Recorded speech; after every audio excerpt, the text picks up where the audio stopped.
नमस्कार दोस्तों, आप देख रहे हैं RNI न्यूज। मैं हूं आपके साथ संध्या बेस्ट।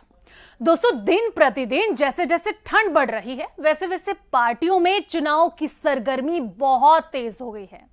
आजकल सभी राजनीतिक पार्टियां अपने अपने प्रचार प्रसार में लगे हुए हैं। जहां देश के प्रधानमंत्री की जब भी बात होती है तो उनकी फुर्ती और कर्मठ नेता के रूप में वो देखे जाते हैं और उसी तरह वो जमकर प्रचार प्रसार में भी लगे हुए हैं। लेकिन जब जब गुजरात या हिमाचल चुनाव की बात होती है तो ऐसे में बीजेपी और आम आदमी पार्टी ही असली दावेदार के रूप में नजर आते हैं।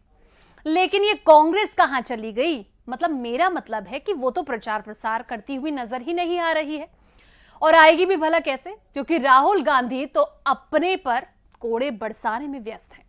कभी वो अपने पर कोड़े बरसाते हैं, कभी मोदी जी को अपनी फिटनेस का रौब दिखाते हैं, कभी डांस करते हैं और अब लगता है कि चुनाव से राहुल गांधी और उनके परिवार का कोई लेना देना नहीं है, क्योंकि गुजरात में तो जीत का बेड़ा बीजेपी ने उठा लिया है। इसीलिए तो देश के प्रधानमंत्री से लेकर बड़े बड़े राजनेता बीजेपी के जनता के बीच जा रहे हैं, क्योंकि गुजरात को बीजेपी का सबसे मजबूत गढ़ ही नहीं बल्कि सियासी प्रयोगशाला माना जाता है। दोस्तों, यहां पिछले 27 साल से बीजेपी सत्ता में है। 2022 के चुनाव में बीजेपी अपनी जीत के सिलसिले को ऐसे ही जारी रखती है तो गुजरात में राज करने के मामले में कांग्रेस को पीछे छोड़ देगी। इसके बावजूद गुजरात की 8 सीटें ऐसी हैं जहां पर बीजेपी का कमल आज तक फिलहाल नहीं खिला है। ऐसे में देखना है कि बीजेपी इस बार क्या इन 8 सीटों पर जीत का परचम लहरा पाएगी। दोस्तों, गुजरात विधानसभा चुनाव का औपचारिकता से ऐलान भी हो चुका है, लेकिन सियासी पारा जो है ना, वो बहुत तेजी से गर्म होता जा रहा है। बीजेपी गुजरात की सत्ता को बरकरार रखने की कवायद में जुटी है और इस बार 182 सीटों में से 160 प्लस का टारगेट बीजेपी ने रखा है। अब बता दें कि महाराष्ट्र से 1960 में अलग होकर अस्तित्व में आए गुजरात में साल 1992 में पहला चुनाव हुआ था। सूबे में कांग्रेस लंबे समय तक सत्ता में रही, लेकिन 1995 के चुनाव में बीजेपी ने जीत दर्ज कर आई तो गुजरात पार्टी के तमाम नए निर्णयों की प्रयोगशाला बन गया। अब 2017 के विधानसभा चुनाव में कांग्रेस से जरूर बीजेपी को चुनौती मिली, क्योंकि कांग्रेस फ्रंट फुट पर नजर आ रही थी और पूरी टक्कर कांग्रेस ने बीजेपी को दी थी। इसीलिए अब इस बार लेकिन वो नजर नहीं आ रहा। लेकिन अपनी सत्ता को बचाए रखने में फिलहाल बीजेपी सफल भी रही थी 2017 में और जीत अपने नाम कर दी थी। वहीं आम आदमी पार्टी अपने बड़बोलेपन के लिए तो मशहूर है, यानी कि केजरीवाल साहब का बस चले तो वो पूरे भारत के साथ साथ पूरी दुनिया को भी मुफ्त में बिजली दे डाले। खैर, गुजरात चुनाव में वो कितनी ताकत डाल ले, लेकिन उनकी आत्मा भी ये जान रही है कि जीत किसकी होगी, कमल की। ये शायद हो सकता है उनके दिमाग में सपने में आता होगा। खैर, केजरीवाल साहब के जोक बड़े ही मजेदार होते हैं। ये बात तो आप भी जानते हैं कि वो कहीं पर प्रचार करने जाते हैं तो दावे तो वो ऐसे कर देते हैं कि जैसे कि मानो वो कल ही सच कर देंगे। वो कहते हैं कि इस बार अब पुरानी सोच की 27 साल वाली पार्टी को हराकर अब नई सोच वाली आम आदमी पार्टी की सरकार लाना है। केजरीवाल ने कहा कि गुजरात में दोनों इंजन पर जंग लग गया है। मार्केट में आप नामक आम आदमी पार्टी का एक नया इंजन आ गया है। जैसे बारिश आने वाली होती है तो ठंडी ठंडी हवाएं लगने लगती हैं, वैसे ही आम आदमी पार्टी ठंडी हवा का झोंका है। अब अरविंद केजरीवाल ने और बहुत कुछ कहा है जब जब उनके वहां पर दौरे हुए हैं। अरविंद केजरीवाल ने पालीताना में आयोजित जनसभा में कहा था कि पूरे गुजरात में इस समय बदलाव की आंधी चल रही है। केंद्र सरकार की खुफिया एजेंसी आईबी की रिपोर्ट है कि दिसंबर में गुजरात में आम आदमी पार्टी की सरकार बनने जा रही है।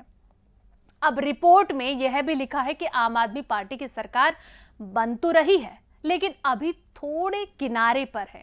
थोड़े या बहुत किनारे पर है, ये तो आप डिसाइड करेंगे। खैर, आपकी 92 से लेकर 93 सीट आ रही है। अब आप एक जोरदार धक्का मारो और 150 सीट आनी चाहिए, ये बात कहते हैं अरविंद केजरीवाल साहब। हालांकि दिल्ली में जनता ने सारे रिकॉर्ड तोड़ दिए, क्योंकि दिल्ली की बात ना हो, अगर वो रैली कर रहे हो, दिल्ली और पंजाब की तो बात करते ही हैं, और यही एक मौका होता है कि उनको मजबूती भी मिलती है। खैर, दिल्ली में 70 में से 97 सीटें दी हैं दिल्ली वासियों ने। ये बात उन्होंने अपने बयान में कही थी और भी बहुत कुछ कहा। कांग्रेस को 0 और बीजेपी को 3 सीट दी। कांग्रेस को भी निशाना जिस तरीके से वो साधते हैं पंजाब में तो हमने देखा था। वहीं उन्होंने आगे कहा कि पंजाब की जनता ने 117 में से आम आदमी पार्टी को 92 सीट दी और बीजेपी को सिर्फ 1 सीट दी। गुजरात वालों, दिल्ली और पंजाब का रिकॉर्ड तोड़ दो। अब बारी है गुजरात की, लेकिन 182 में से 150 सीट आनी चाहिए। मतलब जिस तरीके से वो सीधा टारगेट बना रहे गुजरात की जनता को और अपनी बड़ी बड़ी आंखों से ये बताना भी चाहते हैं कि देखिए 182 में से 150 सीट आम आदमी पार्टी की आनी चाहिए ताकि हम खूब काम करें, जमकर मुफ्त में बिजली बांटे, जमकर शिक्षा फ्री करें। मतलब कि केजरीवाल साहब गुजरात की जनता की समझदारी का भी उन्हें अंदाजा ही नहीं है या वो अंदाजा लगाना ही भूल चुके हैं। उनको ये लग रहा है कि गरबा करने से गुजराती खुश नहीं होते, झाड़ू लगाने से भी गुजराती खुश नहीं होते। वो काम से, विकास से, रोजगार से खुश होते हैं जनाब। खैर, कांग्रेस कहाँ है, ये एक बड़ा सवाल है। सवाल तो जाहिर सी बात है, लाजमी भी हो जाता है कि आखिर कांग्रेस कहाँ है। इसका जवाब है कि कांग्रेस तो यात्रा में व्यस्त है। उन्हें परेशान न किया जाए और उन्हें अपनी यात्रा अच्छी तरीके से किया जाना चाहिए, क्योंकि चुनाव प्रचार शब्द से अब तो ऐसा लग रहा है जैसे कांग्रेस को डर सताने लगा है। राहुल जिस तरह से मैं अध्यक्ष नहीं बनूंगा को लेकर हट कर रहे थे, अब लगता है कि वैसे ही राहुल ने ये मन बना लिया है या मन ही मन बोल रहे होंगे कि चुनाव प्रचार मैं अब नहीं करूंगा, मेरे बस की बात नहीं है, मैं तो यात्रा पे चला। लेकिन दोस्तों, कांग्रेस में एक व्यक्ति है जो प्रचार में थोड़ी बहुत दिलचस्पी दिखा रहा है।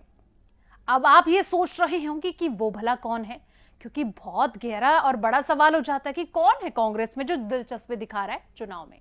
वो है प्रियंका गांधी वाड्रा। हालांकि डर तो उनको भी सता रहा होगा, वो ये है कि कहीं यूपी जैसा हाल ना हो जाए, क्योंकि यूपी में चुनाव प्रचार के दौरान आप सभी ने देखा था प्रियंका गांधी वाड्रा को उतारा गया था और वहां पर कांग्रेस का क्या हश्ल हुआ, एक भी सीट उनके खाते में नहीं आई। इसीलिए अब कहीं ना कहीं वो भी डरने लगी हैं और प्रचार में बहुत कम नजर आ रही हैं। दिलचस्पी जितनी दिखानी चाहिए प्रियंका गांधी वाड्रा को, उतनी दिलचस्पी वो नहीं दिखा रही हैं। तो अब ये कहा जाए कि जो ये त्रिकोणीय मुकाबला है या फिर यह सीधा सीधा ये समझा जाए कि कहीं ना कहीं ऐसा तो नहीं है कि अपनी यात्रा से कांग्रेस सीधे तौर पर आम आदमी पार्टी को फायदा पहुंचाने की कोशिश कर रही हो, क्योंकि देखिए 2024 में लोकसभा के चुनाव है और पूरी तरीके से आम आदमी पार्टी जो बड़े बड़े दावे कर रही है, वादे कर रही है और जो सपने देख के वो रोज सो रही है, अब ऐसे में देखना ये होगा कि इस चुनाव में क्या नतीजे निकलकर सामने आने चाहिए। क्योंकि जिस तरीके से वो कह रहे हैं कि 150 सीटें आनी चाहिए और जनता को साफ तौर पर ये कह रहे हैं कि आम आदमी पार्टी का साथ दीजिए, तो दोस्तों आपकी इस पर क्या राय है कि क्या त्रिकोणीय जो मुकाबला है, महामुकाबला, महाकुंभ सज चुका है? आपकी इस पर क्या राय है कि क्या लगता है आपको, आपके हिसाब से कौन सी पार्टी सत्ता में फिर से काबिज होने वाली है, कौन सिंहासन की कुर्सी पर काबिज होगा? इसका जवाब तो सिर्फ आप ही देंगे। तो कमेंट सेक्शन में अपनी राय जरूर दें और साथ ही इस वीडियो को लाइक शेयर करना ना भूलें।